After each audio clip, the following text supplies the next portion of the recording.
할렐루야.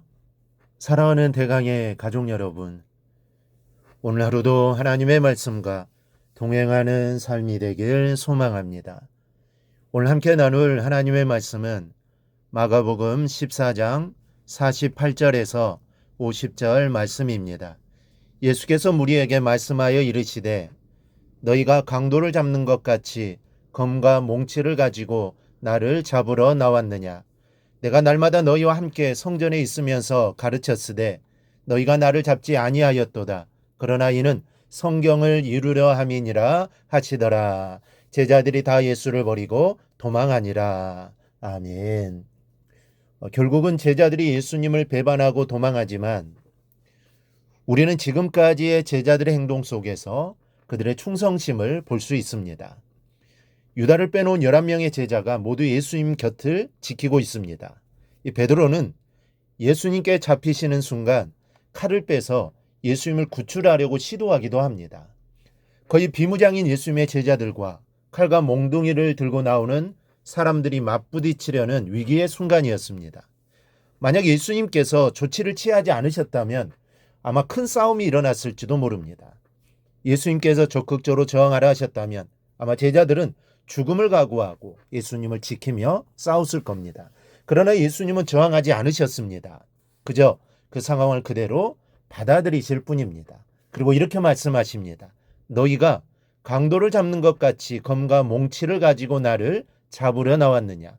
내가 날마다 너희와 함께 성전에 있으면서 가르쳤으되 너희가 나를 잡지 아니하였도다. 그러나 이는 성경을 이루려 함이니라. 성경을 이루려고 저항하지 않으신다는 말씀입니다.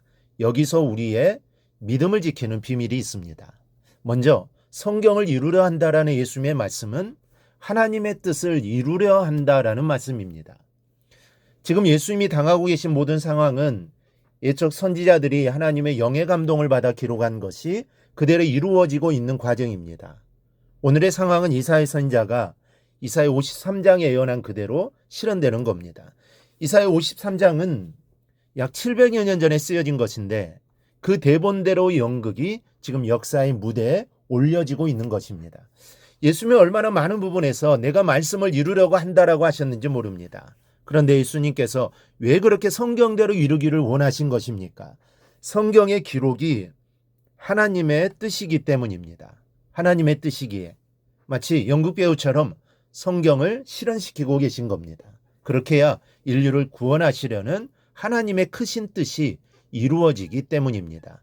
예수님의 체포와 죽음, 또 부활의 사건은 하나님의 구속 역사에서 정점을 이루는 사건들입니다. 그것들은 우연한 사건이 아니라 하나님의 경륜에 따라 계획되고 실현되는 필연적인 사건입니다. 그래서 하나님의 뜻을 구하고 그 뜻에 죽기까지 순종하기로 결심하신 예수님은 자신을 잡으러 오는 무리들을 피하시지 않고 아무 저항 없이 순순히 붙잡히신 겁니다. 기도 가운데서 그것이 자신이 가셔야 할 길임을 확인하셨기 때문입니다. 그러므로 우리 역시 하나님의 뜻에 반응하는 삶을 살아야 한다는 겁니다. 환경이나 여건에 반응하는 사람이 있습니다. 또 주변의 사람들에 반응하며 사는 사람이 있습니다. 그러나 중요한 것은 환경이 아닙니다. 여건도 아닙니다. 사람이나 사건도 아닙니다. 무엇보다 중요한 것은 하나님의 뜻입니다. 역사는 환경이나 여건이나 사람이나 사건이 아닌 하나님의 뜻대로 되기 때문입니다. 그러므로 우리는 그 무엇보다도 하나님의 뜻에 반응하는 삶을 살아야 하는 겁니다. 50절입니다. 제자들이 다 예수를 버리고 도망하니라. 이 구절 속에서 우리는 급변하는 상황을 이해할 수 있어야 합니다. 방금 전까지만 해도 제자들은 예수님을 둘러싸고 보호하고 있었습니다. 이 목숨까지도 내어놓을 요량이었습니다. 그런데 지금 제자들은 순식간에 흩어지고 있습니다. 한 사람도 남김없이 다 도망합니다. 여러분, 예수님을 보호하기에 칼을 빼어 휘두르던 용기 있던 제자들이 순식간에 마음을 돌린 이유가 무엇입니까? 그것은 예수님이 저항하지 않고 순순히 잡혀가시기 때문이었습니다. 이제까지 제자들은 예수님께서 혁명을 하실 줄 알고 그 뒤를 쫓아왔습니다. 그런데 예수님께서는 저항의 모습이 전혀 보이지 않는 겁니다. 그래서 제자들은 순간적으로 혼동이 왔습니다. 지금 이 순간에도 예수님께서 바람과 바다도 잔잔케 하신 능력으로 무언가를 하실 줄로 알고 거의 비무장인 상태에서 용기를 내서 금과 몽치를 들고 무리를 대항하고 있는데 예수님의 모습은 순한 양이었습니다. 제자들의 생각으로는 무언가가 잘못된 것이죠. 그래서 더 생각할 겨를도 없이 도망한 겁니다.